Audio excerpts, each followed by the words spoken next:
अरे हई होठवा मसल देव तब महतारी के पियल दूध मुंह से बाहर फेंक दिए। जानत नहीं कि हम बिहारी हैं बिहारी। लेकिन एक जिद थी बचपन से कि मैं वो काम करूंगा जो मेरे खानदान में किसी ने नहीं किया है। पिताजी चाहते थे कि तुम बहुत पॉपुलर हो, लोग तुमको पसंद करते हैं और तुम्हारी भावना अगर ऐसी है कि ज़रूरतमंदों के लिए तुम सोचते हो तो तुम्हें राजनीति में आना चाहिए।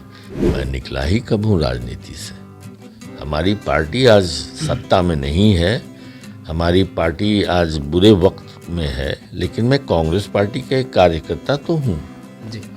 तो एक कार्यकर्ता होने के नाते अपनी पार्टी और पार्टी की नीतियों पे जहाँ कुछ कर सकता हूँ मैं करता हूँ। सिर्फ भोजपुरी के लिए ही क्यों, हमारी क्षेत्रीय भाषा मैथिली है, मगही है, भोजपुरी है, बज्जिका है, तो इन तमाम भाषाओं के लिए यहाँ एक विकास फिल्म निगम होना चाहिए। बिहारी होने पर गर्व कीजिए और अपनी पहचान को भूलिए मत।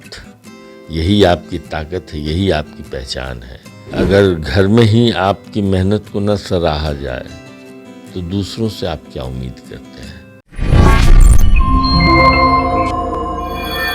एक लड़का जो कि मंत्री का बेटा होता है वो भोजपुरी इंडस्ट्री में कैसे आता है, ये सवाल हर कोई जानना चाहता है। आपको बता दें कि इनके पिताजी बुद्धदेव सिंह यादव बिहार सरकार के मंत्री रह चुके हैं। ये एक मंत्री बनने के बदले, नेता बनने के बदले भोजपुरी इंडस्ट्री में कैसे आ गए, हम तमाम बातों पर चर्चा करेंगे। सबसे पहले तो ये बता दीजिए कि आपके पिताजी मंत्री थे, लेकिन आपको भी नेता में आना चाहिए था। जो आज का माहौल है, अगर मेरे पिताजी मंत्री हैं तो हर कोई चाहता है कि अपने बेटा को आगे करे, वो नेता बने, मंत्री बने, चीफ मिनिस्टर बने। लेकिन आपने ऐसा क्यों नहीं कि आपके पिताजी मंत्री थे बिहार सरकार में, आप भी अच्छा पोस्ट पा सकते थे, लेकिन आप भोजपुरी इंडस्ट्री को आपने क्यों चुना? एक नेता, एक लड़का कैसे बन गया भोजपुरी स्टार? देखिए, राजनीति से तो मैं अब जुड़ा हूँ, इसमें कोई दो राय नहीं है। मैं अभी कांग्रेस पार्टी का एक सक्रिय सदस्य हूँ और 2014 में मैं पटना साहिब से लोकसभा का चुनाव भी लड़ा था। लेकिन सेकंड रनर अप रहे आप। जी, लेकिन राजनीतिक परिवार में जन्म लिया, लेकिन एक जिद थी बचपन से कि मैं वो काम करूंगा जो मेरे खानदान में किसी ने नहीं किया है। ये जिद थी? ये जिद थी बचपन से जी। तो पिताजी राजनीति में थे और तमाम रिश्तेदार, कोई कहीं प्रोफेसर, इंजीनियर, डॉक्टर तो थे ही। सिनेमा लाइन, खेल कूद और मिलिट्री, जी, डिफेंस, जी, इसमें कोई हमारे परिवार से नहीं थे। पुलिस डिपार्टमेंट में भी थे। तो खेल कूद तब बिहार में उतना प्रचलित नहीं था कि एक अच्छा भविष्य बन सके। डिफेंस में और अभिनय का, सिनेमा का चुनाव करना था, तो मैं इस राह पे चल निकला। मैं पटना रंगमंच पे काम करने लगा, रेडियो स्टेशन पे काम करने लगा और लोगों ने मेरे अभिनय को सराहा। तो मैं अपने सपने को पूरा करने के लिए मुंबई चला गया। तो कलाकार बनने की शुरुआत तो वैसे हुई और मंत्री का बेटा ज़रूर था, लेकिन मेरे पिताजी भी बड़े साधारण ज़िंदगी जीते थे और हम लोग बहुत साधारण परिवार से हैं। बहुत गरीबी नहीं तो बहुत अमीरी में भी हम लोगों की ज़िंदगी नहीं कटी है। मैं कॉरपोरेशन के स्कूल में 6ठे क्लास तक पढ़ा, फिर पटना कॉलेजिएट स्कूल का छात्र बना। तो समाज को बहुत नज़दीक से देखता रहा, समस्याओं को देखता रहा। एक वक्त था जब यहाँ राशनिंग थी बिहार में, सीमेंट और चीनी परमिट से मिला करता था। बिल्कुल। आज की पीढ़ी नहीं जानती होगी इस बात को। और पिताजी मंत्री थे, तो जो गांव के, उनके क्षेत्र के लोग आते थे, किसी के यहाँ शादी है तो चीनी का परमिट चाहिए, स्कूल गिर गया है, मकान बनाना है, तो मैं उसमें जो ज़रूरतमंद लोगों को पहले दिलवा देता था। जी। तो उसके चलते मुझे लोग पसंद करने लगे। और उसके बाद जब मैं भोजपुरी फिल्मों का कलाकार बना तो गांव में शूटिंग ज़्यादा किया, तो गांव की ज़िंदगी, लोगों की समस्याओं को समझने का और बेहतर मौका मिला मुझे। और तब 2008 में मेरे पिताजी की मृत्यु हो गई और क्षेत्र के लोगों का बहुत दबाव पड़ा कि आपको राजनीति में आना चाहिए। और इतने वर्षों तक काम करके मुझे भी लगने लगा कि जो जनता की असली समस्याएं हैं, इसको तो उठाया ही नहीं जाता है। जी। तो मुझे लगा कि जब बिहार ने इतना कुछ मुझे दिया, मुझे मेरी पहचान जब दी है, रोटी खाना ही बहुत बड़ी बात नहीं होती है। जिस समाज ने आपको एक पहचान दिया, उस समाज के लिए आप क्या करते हैं। तो 2010 में फिर मैं राजनीति से जुड़ा और राजनीति से भी हूँ, और बच्चों को रोटी के लिए अपनी उसमें रोटी। पिताजी का क्या कहना था? पिताजी मना कर रहे थे जाने के लिए, फिर बोले थे राजनीति में रहना है। पिताजी का प्रेशर था क्या? मैं राजनीति में आया नहीं, पिताजी चाहते थे कि तुम बहुत पॉपुलर हो, लोग तुमको पसंद करते हैं, और तुम्हारी भावना अगर ऐसी है कि ज़रूरतमंदों के लिए तुम सोचते हो, तो तुम्हें राजनीति में आना चाहिए। लेकिन कम उम्र थी, बिल्कुल। और एक ज़िद था जो मैंने बताया कि ख़ानदान में मैं एक अलग राह पे चलना चाहता था। तो उस ज़िद ने मुझे कलाकार बनाया, और चूँकि 2008 में ही पिताजी की मृत्यु हो गई, तो मैं उसके बाद मैं राजनीति में 2010 में जुड़ा, और इस उम्मीद से जुड़ा कि जिन लोगों ने मुझे मेरी पहचान दी है उनके लिए कुछ करूं। तो 2014 में मैं लोकसभा का चुनाव भी लड़ा। मेरे बड़े भैया शत्रुघ्न सिन्हा जी तब भारतीय जनता पार्टी के उम्मीदवार थे, और मैं कांग्रेस पार्टी का उम्मीदवार था। तो चुनाव मैं नहीं जीत सका, दर्शकों का प्यार मुझे उतना नहीं मिला। शायद हमारे पार्टी की नीतियों पे, पार्टी पे उनका भरोसा नहीं था। लेकिन मुझे लगता है कि हमारे जैसे सोच विचार रखने वालों के प्रति जनता ज़रूर सोचे कि आखिर उनके लिए सोचने वाले कैसे लोग होने चाहिए हमारे जनप्रतिनिधि। जी। ये मैं जनता से उम्मीद करता हूँ। हम जातिवाद में बट के ऐसे जनप्रतिनिधियों को चुन लेते हैं जिससे समाज का भला नहीं होता है, या वो अपनी जिम्मेदारी बहुत अच्छे ढंग से नहीं निभा पाते हैं, तो हमारे जीवन में समस्याएं होती हैं। तो ये सब है, दुख है, दर्द है, ज़िंदगी है, लड़ रहा हूँ, लड़ता रहूँगा। लोगों का प्यार मिल रहा है, मिलता रहेगा, कुछ न कुछ तो होगा। कई सुपरस्टार भी भोजपुरी के अब फिर से राजनीति की तरफ रुख कर गए। आप बात करें निरहुआ, वो भी राजनीति में चले गए हैं, मनोज तिवारी भी राजनीति में चले गए हैं, और भी लाइन में लगे हुए हैं। क्या फिर से आप राजनीति में जा रहे हैं आप भी? मैं निकला ही कब हूँ राजनीति से।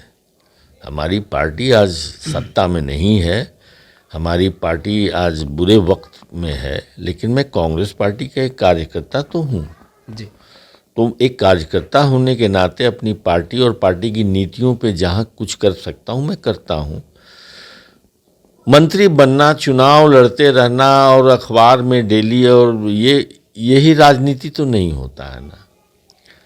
तो कार्य करता हूँ, अपनी पार्टी की नीतियों को प्रचार प्रसार करता रहता हूँ, और कभी पार्टी उचित समझेगी तो फिर चुनाव लड़ूंगा, कभी जनता का आशीर्वाद मिलेगा तो ज़रूर मैं अपने समाज के लिए कुछ करना चाहूँगा। आपने इन 40 सालों में लगभग 300 फिल्में की है। सबसे अच्छा किस हीरो के साथ काम करके अच्छा लगा?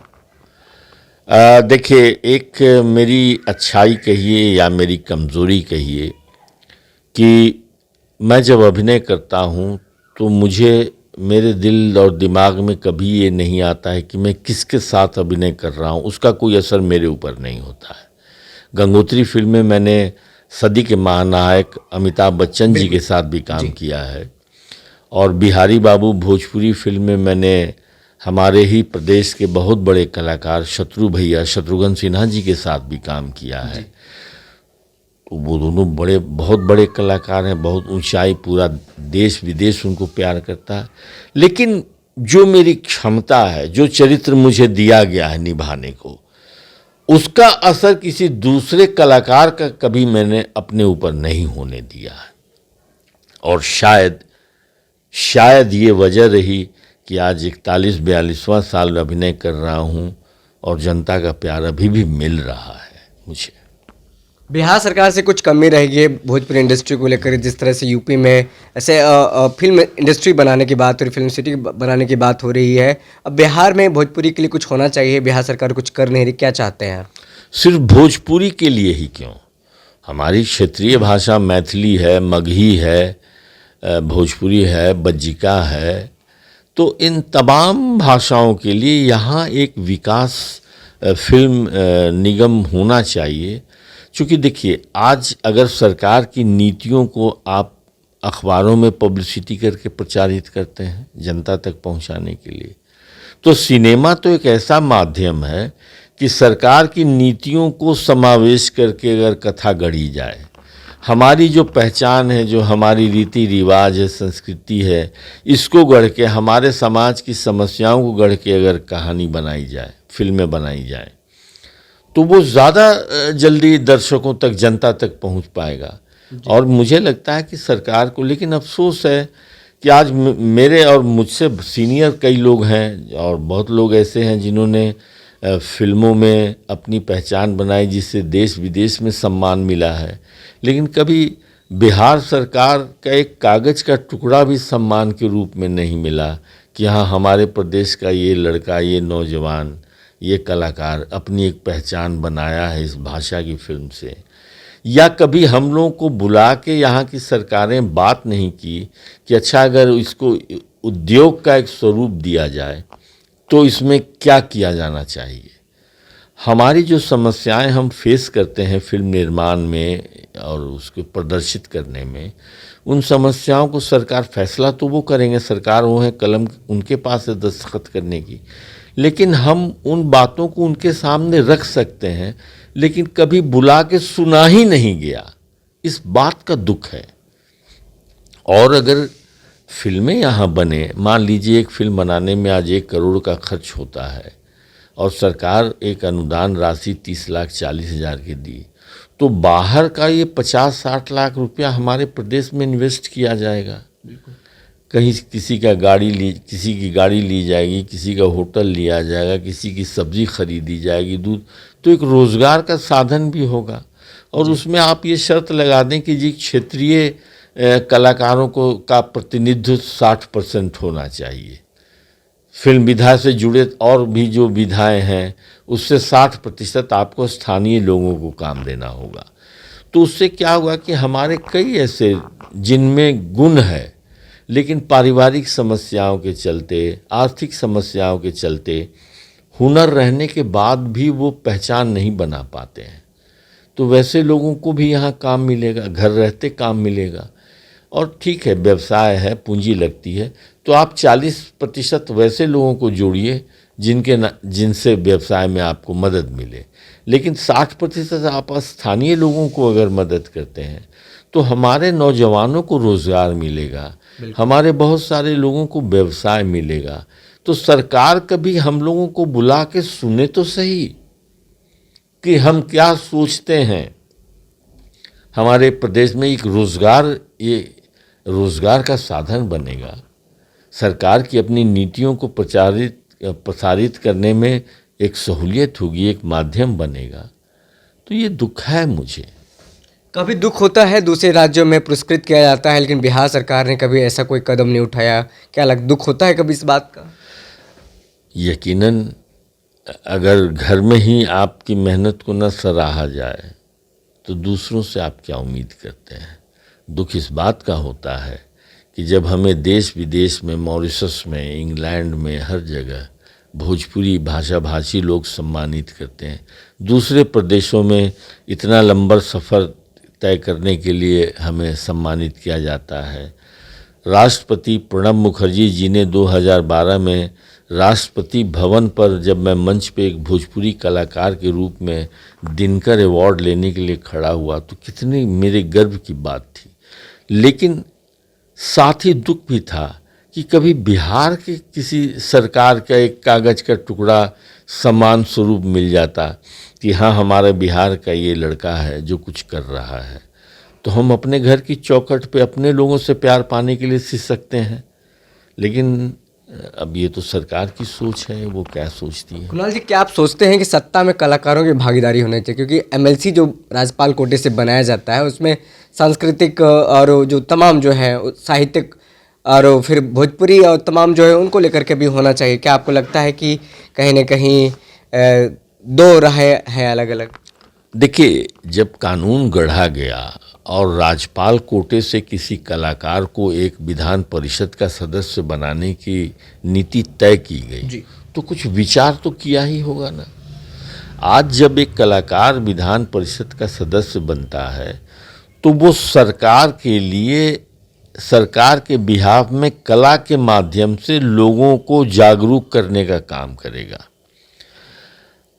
वो एक सेंसिटिव कलाकार का मन बड़ा कोमल होता है, वो महसूस करता है कि दुख क्या है, लोगों की ज़रूरतें क्या है, मजबूरियां क्या है, जिसको हम अभिनय के माध्यम से या सिनेमा के माध्यम से प्रस्तुत करते हैं। तो आप सिनेमा हॉल में वो देख के ताली तो बजा देते हैं, आप अच्छे अभिनेता बोल देते हैं, लेकिन अगर वही आदमी उस कुर्सी पर बैठ के समाज के लिए करने लगे तो कितनी सहूलियत से और कितनी अच्छी तरह इस काम को किया जा सकता है, आप खुद सोचिए। लेकिन हमारे यहाँ क्या होता है कि कोटा तो कलाकारों का है, कला संस्कृति, लेकिन कभी कोई कलाकार को तो मैंने बनते हुए नहीं देखा है। तो इसका दुख है, अफसोस है। मुझे लगता है कभी सरकार सोचेगी कि नहीं, किसी कलाकार को इस ओहदे पे लाया जाए जो ये काम सरकार का दूत बन के करे। क्या आपको लगता है मुख्यमंत्री नीतीश कुमार अच्छा काम कर रहे हैं, बिहार में समाज सुधार यात्रा पर निकले हैं? नहीं, मुख्यमंत्री जी देखिए, कोई भी एक बात आप मान लीजिए, देश का प्रधानमंत्री या प्रदेश का मुख्यमंत्री कभी भी अहित तो नहीं करेगा अपने देश का, अपने प्रदेश का। हाँ, जनता का प्यार अगर उसको मिलता रहा तो वो काम अच्छी तरह कम समय में कौन करता है। और अगर आप में जज्बा है कि नहीं, अगर आपको, आपकी कलम को ताकत मिली है, आपको ये कुर्सी दी गई है जनता की सेवा करने के लिए, तो आप कितनी जल्दी उन समस्याओं को, रातों रात तो कोई दुनिया में कुछ भी नहीं कर सकता है। लेकिन नीतीश बाबू का ये प्रयास है, ये सोच है, इस चीज़ को मैं इनकार नहीं करूँगा। लेकिन खाली उनके सोच और उनके प्रयास से तो सब कुछ बदल नहीं जाएगा। उनको अपने सहयोगियों को जो रखना होगा, जो सरकार की नीतियां हैं उसको क्रियान्वयन में लाने के लिए उनको वैसा सिपाही मजबूत भी चाहिए। जो मैंने कहा कि अगर एक कलाकार राज्यपाल कोटे से बनता है तो वो सरकार की नीतियों को कला के माध्यम से जन जन तक पहुंचाएगा, वो हमारे रीति रिवाज संस्कृति को सुरक्षित रखेगा। बिल्कुल। तो उसी तरीके से जब उस ढंग के टीम होगी तो नीतीश जी एक प्रोग्रेसिव दिमाग के मुख्यमंत्री हैं। मैं उनकी कई नीतियों को बहुत सराहना करता हूं, और अगर वैसे उनके साथ शक्ति मिल जाए तो ज़रूर बिहार के लिए अच्छा करेंगे। आखिरी सवाल है, बिहार के तमाम युवाओं को क्या संदेश देना चाहेंगे? कोई आपका फेमस डायलॉग के जरिए बताइए। फेमस डायलॉग जो आपको अच्छा लगता हो, गुनगुनाना तो बोलना चाहते हैं आप? नहीं, मैं तो इतना ही कहना चाहूँगा कि बिहारी होने पर गर्व कीजिए और अपनी पहचान को भूलिए मत। यही आपकी ताकत है, यही आपकी पहचान है। और एक सिनेमा का डायलॉग बोल देता हूँ कि जब किसी एक बिहारी को गुंडे दूसरे शहर में लूटने की कोशिश करते हैं तो वो बिहारी चरित्र जो है वो हाथ पकड़ के उसका ऐंठता है और कहता है, अरे हई होठवा मसल देव तब महतारी के पियल दूध मुंह से बाहर फेंक दिए, जानत नहीं कि हम बिहारी हैं, बिहारी। बिल्कुल, बहुत बहुत धन्यवाद। हमारे साथ बात करने के लिए महानायक, भोजपुरी के महानायक कहे जाते हैं ये कुणाल सिंह मौजूद हैं। तमाम सवालों पर उन्होंने मुखर होकर के जवाब दिया है, और बेबाकी के साथ जिस तरह से उन्होंने भोजपुरी में अश्लीलता को लेकर के हो या फिर उनकी बचपन की बातें हो, जिस तरह से उनके पिताजी मंत्री रहे हैं, लेकिन मंत्री होने के बावजूद भी भोजपुरी इंडस्ट्री में उन्होंने एक मुकाम हासिल किया और एक कहे महानायक का जो दर्जा पाया है, काबिल तारीफ है। उन्होंने कहा है कि बिहारी होने पर गर्व करें, अपनी ताकत को ना भूलें। बहरहाल इस इंटरव्यू में इतना ही। हमें दीजिए इजाजत, फिर मिलते किसी बड़ी खबर के साथ। तब तक के लिए धन्यवाद।